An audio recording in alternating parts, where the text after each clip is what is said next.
ಜ್ಞಾನ ಭಕ್ತಿ ವೈರಾಗ್ಯ ಯೂಟ್ಯೂಬ್ ಚಾನಲ್ಗೆ ತಮ್ಮೆಲ್ಲರಿಗೂ ಆತ್ಮೀಯವಾದ ಸ್ವಾಗತ.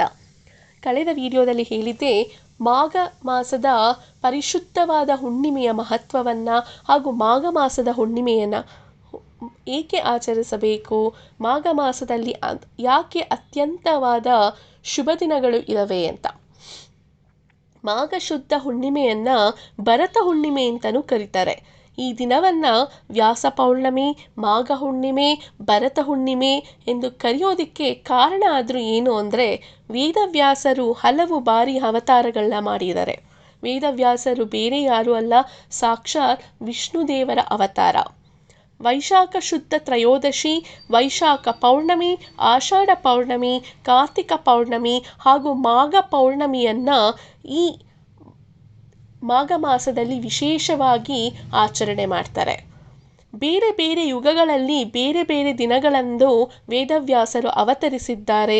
ಅದರಲ್ಲಿ 28ನೇ ದ್ವಾಪರ ಯುಗದಲ್ಲಿ ಪರಾಶರ ಸತ್ಯವತಿಯ ಮಗನಾಗಿ ಮಾಘ ಪೌರ್ಣಮಿ ದಿನದಂದು ಕೂಡ ಅವತರಿಸಿದ್ದು, ಆ ದಿನವನ್ನೇ ವ್ಯಾಸ ಪೌರ್ಣಮಿಯನ್ನಾಗಿ ಕರೀತಾರೆ.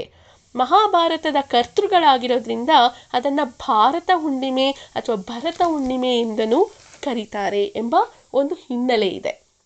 ಇದಿಷ್ಟು ಭರತ ಹುಣ್ಣಿಮೆ ಅಂತ ಯಾಕೆ ಕರೀತಾರೆ ಎಂಬ ಸಂಗತಿಗೆ ಇರುವಂಥ ವಿಶೇಷವಾದ ಒಂದು ಇತಿಹಾಸದ ಹಿನ್ನೆಲೆ. ಪುಷ್ಯ ಮಾಸ ಆದ ನಂತರ ಬರುವ ಮಾಸವೇ ಮಾಘ ಮಾಸ. ಮಾಘಿ ಹುಣ್ಣಿಮೆ ಅಂತಲೂ ಕರೀತಾರೆ. ಇದು ಈ ವರ್ಷ ಜನವರಿ 30ರಿಂದ ಫೆಬ್ರವರಿ 28 ದಿನಗಳ ಕಾಲ, ಫೆಬ್ರವರಿ 28 ದಿನದವರೆಗೆ ಈ ಮಾಘ ಮಾಸದ ಆಚರಣೆ ಬಹಳ ಮುಖ್ಯವಾಗಿರುತ್ತೆ. ಕಾರ್ತಿಕ ಮಾಸ, ವೈಶಾಖ ಮಾಸ, ಚೈತ್ರ ಮಾಸ, ಫಾಲ್ಗುಣ ಮಾಸ ಹಾಗೆ ಶ್ರಾವಣ ಮಾಸ, ಈ ಇಷ್ಟೂ ಕಾಲಗಳಿಂದಲೂ ಕೂಡಿದಂತಹ ನಮ್ಮ ವಿಶೇಷವಾದ ವೈದಿಕ ಧರ್ಮದಲ್ಲಿ ಈ ಎಲ್ಲ ಮಾಸಗಳಿಗಿಂತಲೂ ಮಾಘ ಮಾಸವು ಅತ್ಯಂತ ಶ್ರೇಷ್ಠಕರ. ಯಾಕಂದರೆ ಮಾಘ ಹುಣ್ಣಿಮೆ ಹಾಗೂ ಮಾಘ ಮಾಸದಲ್ಲಿ ಸಮುದ್ರ ಸ್ನಾನ ಹಾಗೂ ಹರಿಯುವ ನದಿಯಲ್ಲಿ ಸಾಕ್ಷಾತ್ ಭಗವಂತನ ಒಂದು ಆಸೀನರಾಗಿರ್ತಾರಂತೆ. ಆದ್ದರಿಂದ ಯಾರು 3 ದಿನಗಳ ಕಾಲ ಸಕಲ ಬೆಂಬಿಡದೆ ಕಲ್ಪವಾಸವನ್ನು ಗೂಡಿ 3 ದಿನಗಳ ಕಾಲ ಸಮುದ್ರದ ಸ್ನಾನವನ್ನು, ಹರಿಯುವ ನೀರಿನಲ್ಲಿ ಸ್ನಾನವನ್ನು ಮಾಡೋದರಿಂದ ತಮ್ಮ ಸಕಲ ಇಷ್ಟಾರ್ಥಗಳು ಹಾಗೂ ನಮ್ಮ ಪ್ರಾರಬ್ಧ ಕರ್ಮಗಳನ್ನು ಬಹಳ ಸುಲಭವಾಗಿ ಕಳೆದುಕೊಳ್ಳಬಹುದಂತೆ. ಯಾರಿಗೆ ಈ ಆಚರಣೆ ತಿಳಿದಿಲ್ಲವೋ ಅಂಥವರು ಕೂಡ ಮಾಡಿದರೂ ಕೂಡ ತಿಳಿಯದೇ ಮಾಡಿದಂತಹ ತಪ್ಪುಗಳು ಕೂಡ ದೇವರು ಮನ್ನಿಸಿ ಅವನ ಇಷ್ಟಾರ್ಥಗಳನ್ನು ಸಿದ್ಧಿಸುತ್ತಾನಂತೆ. ಹೆಣ್ಣು ಮಕ್ಕಳಿಗೆ ಸಾಕ್ಷಾತ್ ಶಿವಪಾರ್ವತಿಯರ ಆಶೀರ್ವಾದವಾಗಿ ಸಕಲ ಸೌಭಾಗ್ಯವತಿಯ ಒಂದು ಋಣವು ಚಿರಕಾಲ ಇರುವಂತೆ ಮಾಡುತ್ತದೆ ಎಂಬ ಈ ಮಾಘ ಹುಣ್ಣಿಮೆಯಂದು ಮಾಘ ಮಾಸದಲ್ಲಿ ಬರುವಂತಹ ಅತ್ಯಂತ ಶ್ರೇಷ್ಠವಾದ ಹುಣ್ಣಿಮೆ. ಅವತ್ತಿನ ದಿನ ಬ್ರಾಹ್ಮಿ ಮುಹೂರ್ತದಲ್ಲಿ ಸೂರ್ಯೋದಯ ಮುಂಚೆಯೇ ಹೆಣ್ಣು ಮಕ್ಕಳು ನದಿ ತೀರದಲ್ಲಿ ಸ್ನಾನವನ್ನು ಮಾಡಿ ಕಲಶವನ್ನು ಸ್ಥಾಪನೆಯನ್ನು ಮಾಡಿ ಸೂರ್ಯ ದೇವರಿಗೆ ಅರ್ಘ್ಯವನ್ನು ಕೊಟ್ಟು ಸೂರ್ಯ ಗಾಯತ್ರಿ ಮಂತ್ರವನ್ನು ಪಠನೆ ಮಾಡಬೇಕಂತೆ. ಸೂರ್ಯ ಗಾಯತ್ರಿ ಮಂತ್ರವನ್ನು ಯಾವ ರೀತಿ ಪಠನೆಯನ್ನು ಮಾಡಬೇಕಂದ್ರೆ, ಓಂ ಭಾಸ್ಕರಾಯ ವಿದ್ಮಹೆ ಮಹಾದ್ಯುತಿಕರಾಯ ಧೀಮಹಿ ತನ್ನೋ ಆದಿತ್ಯ ಪ್ರಚೋದಯಾತ್. ಈ ರೀತಿ ಮಂತ್ರವನ್ನು ಹೇಳಿ ಸೂರ್ಯದೇವನಿಗೆ ಅರ್ಘ್ಯವನ್ನು ಕೊಟ್ಟು ಕಲಶವನ್ನು ಪ್ರತಿಷ್ಠಾಪನೆ ಮಾಡಿ ತಮ್ಮ ಕುಲದೇವರನ್ನು ನೆನೆಯುತ್ತಾ ಮಾಘ ಪುರಾಣವನ್ನು ಹೇಳ್ಕೋಬೇಕು. ಮಾಘ ಪುರಾಣದಲ್ಲಿ ಇಷ್ಟು ಅಧ್ಯಾಯಗಳಿವೆ. ಅದನ್ನು ಶಿವ ಪಾರ್ವತಿಯರ ಸಂವಾದವಾಗಿರುತ್ತೆ. ಅಲ್ಲಿ ಎಷ್ಟೋ ಗೊತ್ತಿಲ್ಲದಂತಹ ಪ್ರಶ್ನೆಗಳಿಗೆ ಶಿವನು ಪಾರ್ವತಿ ದೇವಿಗೆ ಈ ರೀತಿಯಾಗಿ ಮಾರ್ಗದರ್ಶನವನ್ನು ಮಾಡುವಂಥದ್ದೇ ಮಾಘ ಪುರಾಣದಲ್ಲಿರುವಂತಹ ಸಂಗತಿ. ಇದರಲ್ಲಿ ಹೆಣ್ಣು ಮಕ್ಕಳ ಒಂದು ಸೌಭಾಗ್ಯವತಿ ಹಾಗೂ ಯಾರ್ಯಾರು ಪಾಪ ತಮ್ಮ ಪ್ರಾರಬ್ಧಗಳಿಂದ ಮದುವೆ ಆಗಿ ಎಷ್ಟೋ ಜನರು ತನ್ನ ಪತಿದೇವರನ್ನು ಕಳ್ಕೊಂಡಿರ್ತಾರೆ. ಅಂಥವ್ರಿಗೂ ಕೂಡ ಯಾವುದೋ ಈ ಪ್ರಾರಬ್ಧವು ಹೊರಟು ಹೋಗಿ ಮುಂದಿನ ಮನುಷ್ಯನ ಜನ್ಮದಲ್ಲಿ ಪುನಃ ದೀರ್ಘ ಸುಮಂಗಲಿ ಭವ ಎಂಬ ಒಂದು ಆಶೀರ್ವಾದವನ್ನು ಪಡೆದುಕೊಳ್ಳುವಂತಹ ಒಂದು ಪುಣ್ಯವಾದ ದಿನ ಅಂತಲೂ ಪಡ್ಕೋಬೋದು. ಅಥವಾ ತುಂಬ ಚೆನ್ನಾಗಿ ಬಾಳ್ವಿಕೆಯನ್ನು ಮಾಡಿಸುವಂತಹ ಗಂಡ ಹೆಂಡತಿಯರ ಒಂದು ಯಾವುದೇ ಕಲಹವಿದ್ದರೂ ಕೂಡ ಇದು ಸರಿ ಮಾಡುತ್ತೆ. ಇದು ಮಾಘ ಪುರಾಣದಲ್ಲಿರುವಂತಹ ಒಂದು ಸೂಕ್ಷ್ಮವಾದ ವಿಷಯ. ಅದೇ ರೀತಿ ಇಷ್ಟಾರ್ಥಗಳು ಸಿದ್ಧಿಸುತ್ತದೆ. ಎಷ್ಟೋ ಜನರು ತಪಸ್ಸನ್ನು ಕೈಗೊಳ್ತಾರೆ. ಎಷ್ಟೋ ವರ್ಷಗಳ ಆ ತಪಸ್ಸನ್ನು ಕೈಗೊಂಡು ತಮ್ಮ ಇಷ್ಟಾರ್ಥಗಳನ್ನು ಸಿದ್ಧಿಗೊಳಿಸ್ತಾರೆ. ಈ ಮಹಾಕುಂಭಮೇಳದಲ್ಲಿ ಎಷ್ಟೋ ಸಾಧು ಸಂತರು ಬಂದರು. ಅವರು ಎಷ್ಟೋ ವರ್ಷಗಳ ಕಾಲ ಈ ಮಹಾಕುಂಭಮೇಳಕ್ಕೆ ಸಾಕ್ಷಿಯಾಗೋದಕ್ಕೆ ಕಾಯ್ತಾ ಇರ್ತಾರೆ. ಅಂತಹ ಒಂದು ಎಷ್ಟೋ ಸಿದ್ಧಿಗಳು ಕೂಡ ಮನುಷ್ಯರಿಗೂ ಈ ಸಿದ್ಧಿಗಳು ಸಿಗಲಿ ಎಂಬುದಕ್ಕೆ ಸಕಲ ನೀರಿನಲ್ಲೂ, ಸಕಲ ಸರೋವರಗಳಲ್ಲೂ, ನದಿಗಳಲ್ಲೂ, ಪುಷ್ಕರದಲ್ಲೂ ದೈವತ್ವದ ಒಂದು ಸಾನ್ನಿಧ್ಯ ಈ ಮಾಘ ಮಾಸದಲ್ಲಿ ಎಲ್ಲ ದೇವತೆಗಳ ಒಂದು ಆಶೀರ್ವಾದವಿರುತ್ತಂತೆ. ಅದಕ್ಕೆ ಮಾಘ ಸ್ನಾನಕ್ಕೆ ನಮ್ಮ ಹಿಂದೂ ಧರ್ಮದಲ್ಲಿ, ಸನಾತನ ಧರ್ಮದಲ್ಲಿ ಅತ್ಯಂತ ಶ್ರೇಷ್ಠಕರವಾದ ಮಾಸ ಎಂದು ಹೇಳ್ತಾರೆ. ಆದಷ್ಟು ಎಲ್ಲರೂ ನದಿ ಸ್ನಾನಕ್ಕೆ ಹೋಗಿ ಅಲ್ಲಿ ಕಲ್ಪವಾಸವನ್ನು ಅಲ್ಲಿಯೇ ಇದ್ದು 3 ದಿನಗಳ ಕಾಲ ನದಿ ಸ್ನಾನವನ್ನು ಮಾಡಿ ತಮ್ಮ ಕೈಲಾದ ದಾನ ಧರ್ಮವನ್ನು ಮಾಡಬೇಕಂತೆ. ದಾನ ಧರ್ಮವನ್ನು ಯಾವ ರೀತಿ ಮಾಡಬೇಕು ಅಂದರೆ, ನಾವು ಕೊಡುವಂತಹ ದಾನ ಎಷ್ಟು ಶ್ರೇಷ್ಠವೋ ಅದನ್ನು ತೆಗೆದುಕೊಳ್ಳುವಂತಹ ಮನುಷ್ಯರು ಕೂಡ ಶ್ರೇಷ್ಠರಾಗಿರ್ಬೇಕಂತೆ. ಅಂದರೆ ಬ್ರಾಹ್ಮಣರಿಗೆ, ಗೋವಿಗೆ, ನಾವು ಇವಾಗ ದೇವಸ್ಥಾನದ ಬಳಿ ಎಷ್ಟೋ ಜನರನ್ನು ನೋಡ್ತೀವಿ.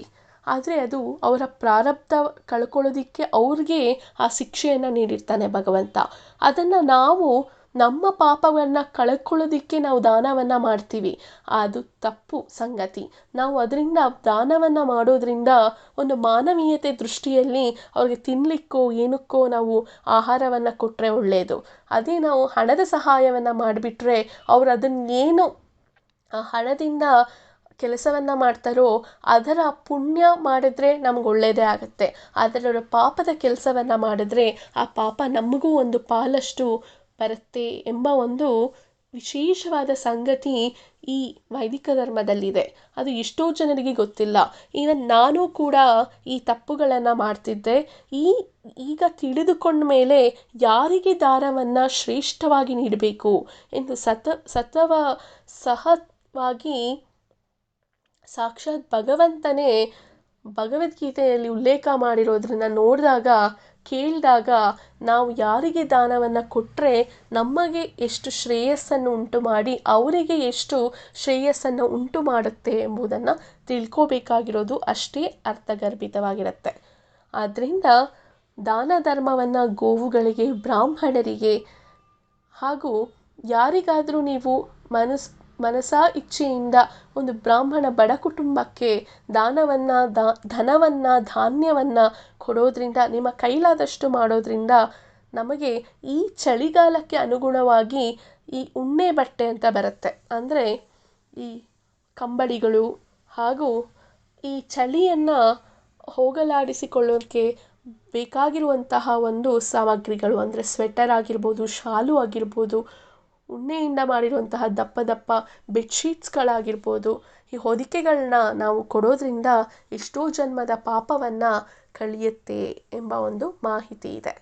ಆದ್ದರಿಂದ ನದಿ ಸ್ನಾನಕ್ಕೆ ಹೋಗಬೇಕಾದ್ರೆ ಕಲಶವನ್ನು ಪ್ರತಿಷ್ಠಾಪನೆ ಮಾಡಿ ಅಲ್ಲಿ ಎಲ್ಲ ಪೂಜೆಗಳನ್ನು ಮತ್ತು ಕುಲದೇವರನ್ನ ಸ್ಮರಿಸಿ ಪೂಜೆಯನ್ನು ಮಾಡಿ ಮಾಘ ಪುರಾಣವನ್ನು ಕೂತು ಕೇಳಿ ನಂತರ ಮುತ್ತೈದೆಯರಿಗೆ ಕರೆದು ಬಾಗಿನವನ್ನು ಕೊಟ್ಟು, ಅದಕ್ಕಿಂತ ಮುಂಚೆ ನದಿಗೆ ಬಾಗಿನವನ್ನು ಕೆಲವರು ಅರ್ಪಿಸ್ತಾರೆ.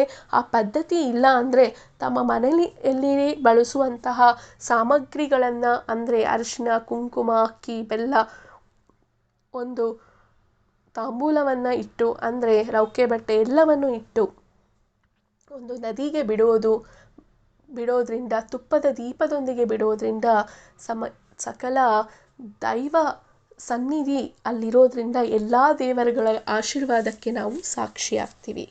ಇದು ಮಾಘ ಸ್ನಾನಕ್ಕೆ ಬೇಕಾಗಿರುವಂತಹ, ಮಾಘ ಸ್ನಾನವನ್ನು ಮಾಡುವಂತಹ ಒಂದು ವಿಧಾನವಾಗಿರುತ್ತೆ. ನಂತರ ಮಾಘ ಸ್ನಾನವನ್ನೆಲ್ಲ ಮಾಡಿ ತೀರ್ಥಕ್ಷೇತ್ರಗಳಲ್ಲಿ ದರ್ಶನವನ್ನು ಮಾಡಿ ಮನೆಗೆ ಹಿಂದಿರುಗಬೇಕೇ ಹೊರತು ಇನ್ನೆಲ್ಲೂ ಹೋಗಬಾರ್ದು. ಯಾಕಂದರೆ ಸಾಕ್ಷಾತ್ ತೀರ್ಥ ಸ್ನಾನವನ್ನು ಮಾಡಿ ಮನೆಗೆ ಬಂದು ಒಂದು 3 ದಿನಗಳ ಕಾಲ ನಾವು ತಲೆಗೆ ಸ್ನಾನವನ್ನು ಮಾಡಬಾರ್ದು. ಯಾಕಂದರೆ ನಾವು ಆ ನದಿ ತೀರದಲ್ಲಿ ನಾವು ಸ್ನಾನ ಮಾಡಬೇಕಾದ್ರೆ 33 ಕೋಟಿ ದೇವತೆಗಳ ಒಂದು ಆಶೀರ್ವಾದವನ್ನು ನಾವು ಪಡ್ಕೊಂಬಂದಿರ್ತೀವಿ. ಆದರೆ ಅದು ಮನೆಗೆ ಬಂದಿದ್ದ ತಕ್ಷಣ ನಾವು ಮುಂದಿನ ದಿನಗಳಲ್ಲಿ ಅಂದರೆ ಬಂದಿದ್ದು ಇವತ್ತಾದರೆ ನಾಳೆನೇ ತಲೆಗೆ ಸ್ನಾನ ಮಾಡಿಬಿಟ್ರೆ ಆ ಸಕಲ ಪುಣ್ಯವನ್ನು ನಾವೇ ಸ್ವತಃ ತೆಗೆದಾಕ್ದಂಗೆ ಆಗತ್ತೆ. ಅದಕ್ಕೆ ಒಂದು 3 ದಿನಗಳ ಕಾಲ ಯಾವುದೇ ದೇವಾಲಯಕ್ಕೆ ಹೋಗಿ ಬಂದರೂ ಕೂಡ ನಾವು ತಲೆಗೆ ಸ್ನಾನವನ್ನು ಮಾಡಬಾರ್ದು. ನಾವು ದಿನನಿತ್ಯ ಹೇಗೆ ಮೈಗೆ ಸ್ನಾನವನ್ನು ಮಾಡ್ತೀವೋ ಅದನ್ನು ಮಾಡಿಕೊಂಡ್ರೆ ಒಳ್ಳೆಯದು. ಹೀಗೆ ಮಾಘಪುರಾಣವನ್ನು ಪಠಿಸೋದ್ರಿಂದ ಹಾಗೂ ಲಕ್ಷ್ಮೀ ಶೋಭಾನೆಯನ್ನು ಪಠಿಸೋದ್ರಿಂದ ಶ್ರೀಮನ್ನಾರಾಯಣನ ಹಾಗೂ ಸೂರ್ಯದೇವನಿಗೆ ಅರ್ಘ್ಯವನ್ನು ಕೊಡೋದ್ರಿಂದ ಸಕಲ ಪಾಪಗಳಿಗೂ ನಾವು ಮುಕ್ತರಾಗಿ ನಮ್ಮ ಇಷ್ಟಾರ್ಥಗಳು ಸಿದ್ಧಿಯಾಗತ್ತೆ ಎಂಬುದೊಂದು ಮಾಹಿತಿ ಇದೆ. ಬೇರೆ ಬೇರೆ ಧರ್ಮಗಳಲ್ಲಿ ಬೇರೆ ಬೇರೆ ಆದ ಮಾರ್ಗಗಳಿವೆ. ಅದು ಬಹಳ ಸುಲಭವಾಗಿ ನಮಗೆ ಪ್ರತಿಫಲ ಕೊಡ್ಬೋದು. ಆದರೆ ನಮ್ಮ ವೈದಿಕ ಧರ್ಮದಲ್ಲಿ ನಮ್ಮದು ವೈದಿಕ ಧರ್ಮವೇ ಒಂದು ಆಯುರ್ವೇದ ಮದ್ದಿದ್ದ ಹಾಗೆ. ಅದು ನಿಧಾನವಾಗಿ ನಮ್ಮ ಪಾಪಕರ್ಮಗಳನ್ನು ತೆಗೆದು ಹಾಕೋದ್ರಿಂದ ಸೈಡ್ ಎಫೆಕ್ಟ್ಸ್ ಯಾವುದೂ ಇರಲ್ಲ. ಆದರೆ ಬೇರೆ ಬೇರೆ ಒಂದು ಅನುಸರಣೆಗೆ ನಾವು ಒಳಗಾದರೆ ಬೇಗ ನಮಗೆ ಪ್ರತಿಫಲ ಕೊಡುತ್ತೆ. ಆದರೆ ಅದು ಪಾಪವು ದೀರ್ಘಕಾಲ ಉಳ್ಕೊಳ್ಳುತ್ತೆ. ಆದ್ದರಿಂದ ನಮ್ಮ ಒಂದು ಎಚ್ಚರಿಕೆಯಿಂದ ನಾವು ತಿಳಿದು ಮಾಡುವಂತಹ ಕೆಲಸವೇ ಅದೇ ಜ್ಞಾನ, ಭಕ್ತಿ, ವೈರಾಗ್ಯ. ತಿಳಿದುಕೊಂಡು ಭಕ್ತಿಯನ್ನು ಮಾಡಿ ಎಲ್ಲವನ್ನು ಮಾಡಿ ನಾನು ಮಾಡಿಲ್ಲದೆ ಭಗವಂತ ನನ್ನಲ್ಲಿ ನಿಂತು ಮಾಡಿಸಿದ್ದಾನೆ ಅಂತ ತಿಳ್ಕೊಳ್ಳೋದೇ ವೈರಾಗ್ಯ. ಯಾಕಂದರೆ ನಾವು ಒಂದು ರೋಬೋಟ್ಸ್ ಇದ್ದ ಹಾಗೆ. ನಮ್ಮಲ್ಲೊಂದು ಶಕ್ತಿ ಇದೆ, ಅದೇ ಭಗವಂತನ ಶಕ್ತಿ. ಅವನು ನಮ್ಮ ಕೈಲಿ ಎಷ್ಟು ಮಾಡಿಸ್ತಾನೋ ಅಷ್ಟೇ ನಾವು ಮಾಡಲಿಕ್ಕೆ ಆಗೋದು. ಅವನು ಮಾಡ್ಸೋಕ್ಕೆ ಸಂಪೂರ್ಣವಾದ ಸಮ್ಮತಿ ಇಲ್ಲದೆ ಇದ್ದರೆ ಒಂದು ಹುಲ್ಲು ಕಡ್ಡಿಯೂ ಅಲ್ಲಾಡೋಲ್ಲ. ಅದು ಎಲ್ರಿಗೂ ಗೊತ್ತಿರೋ ಹಾಗೆ. ಅದಕ್ಕಾಗಿ ಎಲ್ಲರೂ ತಮ್ಮ ಪೂಜೆ ಕೈಕರ್ಯಗಳನ್ನು ಮನೆಯಲ್ಲೇ ಮಾಡ್ಕೋಬೋದು. ಮನೆಯಲ್ಲೂ ಸಹ ತಣ್ಣೀರಿನಲ್ಲಿ ಗಂಗೆ ಚ ಯಮುನೆ ಚೈವ ಗೋದಾವರಿ ಸರಸ್ವತಿ ನರ್ಮದೆ ಸಿಂಧು ಕಾವೇರಿ ಜಲೈಸ್ಮಿನ್ ಸನ್ನಿಧಿ ಕುರು ಈ ಶ್ಲೋಕವನ್ನು ಹೇಳಿಕೊಂಡು ಎಲ್ಲ ದೇವತೆಗಳ ಒಂದು ನದಿಯ ಅಭಿಮಾನಿ ದೇವತೆಗಳು ಸನ್ನಿಹಿತರಾಗಿ ಸಕಲ ಇಷ್ಟಾರ್ಥಗಳನ್ನು ಒಂದು ತುಳಸಿಯನ್ನು ಹಾಕಿಕೊಂಡು ಸ್ನಾನ ಮಾಡೋದ್ರಿಂದನೂ ತುಂಬಾ ಪುಣ್ಯ ಬರುತ್ತೆ. ಯಾಕಂದರೆ ನಮ್ಮ ಮನೆಯಲ್ಲೂ ಕೂಡ ಎಲ್ಲ ದಿನನಿತ್ಯವೂ ಟ್ಯಾಪ್ ಮೇಲೆ ಬರೋದು ಹರಿಯುವ ನೀರೇ. ಅದರಿಂದ ಯಾರ್ಯಾರು ಹೋಗ್ಲಿಕ್ಕಾಗಲ್ವೋ ಮನೆಯಲ್ಲಿ ಇದ್ದು ಕೂಡ ಹೀಗೆ ಮಾಡ್ಕೋಬೋದು. ಹಾಗೆ ಮಾಘ ಮಾಸದಲ್ಲಿ ಪ್ರತಿನಿತ್ಯವೂ ತಪ್ಪದೆ ಸೂರ್ಯನಿಗೆ ನಮಸ್ಕಾರವನ್ನು ಮಾಡಬೇಕು. ಯಾಕಂದರೆ ರಥಸಪ್ತಮಿ ಮಾಘ ಮಾಸದಲ್ಲಿ ಬಂದ ಮೇಲೆ ಸೂರ್ಯನ ಒಂದು ದಿಕ್ಕು ನಾವು ಹಿಂದಿನ ವಿಡಿಯೋದಲ್ಲಿ ತಿಳ್ಕೊಂಡಿದ್ದೀವಿ. ಉತ್ತರಾಯಣ ಕಡೆಗೆ ಅವನು ಪಥವನ್ನು ಚಲಿಸೋದ್ರಿಂದ ಆ ಬೆಳಕಿನ ಪ್ರಭಾವ ತೀಕ್ಷ್ಣವಾಗಿರುತ್ತೆ. ಆದ್ದರಿಂದ ಸೂರ್ಯನ ಒಂದು ಅಧಿದೇವತೆ ಆಗಿರೋದ್ರಿಂದ ನವಗ್ರಹಗಳಿಗೆ ಸೂರ್ಯನಲ್ಲಿ ನಾರಾಯಣನನ್ನು ನಾವು ನೆನೆದು ಒಂದು ಪೂಜೆಯನ್ನು ಮಾಡ್ಕೋಬೇಕು. ಪೂಜೆಯನ್ನು ದಿನನಿತ್ಯ ಮಾಡೋದು ಹೇಗೆ ಅಂದರೆ ಸೂರ್ಯನಿಗೆ ನಮಸ್ಕಾರವನ್ನು ಮಾಡಬೇಕು. ಸೂರ್ಯನಿಗೆ ಆಗಲೇ ಹೇಳಿದ ಹಾಗೆ ಗಾಯತ್ರಿ ಮಂತ್ರವನ್ನು ಹೇಳ್ಕೋಬೋದು, ಅಥವಾ ಸೂರ್ಯ ಮಂತ್ರವನ್ನು ಹೇಳಿಕೊಂಡು ಆದಿತ್ಯ ಹೃದಯ ಪಾರಾಯಣ ಮಾಡ್ಕೊಳ್ಳೋದ್ರಿಂದನೂ ಸಕಲ ಆರೋಗ್ಯ ಬಾಧೆಗಳಿಂದಲೂ ದೂರವಾಗಿ ಇಷ್ಟಾರ್ಥಗಳು ಸಿದ್ಧಿಸುತ್ತೆ. ಇದಾಗಿತ್ತು ಮಾಘ ಸ್ನಾನದ ಹಾಗೂ ಮಾಘ ಮಾಸದ ಒಂದು ವಿಶೇಷವಾದ ಸೂಚನೆಗಳು, ಸಂಗತಿಗಳು.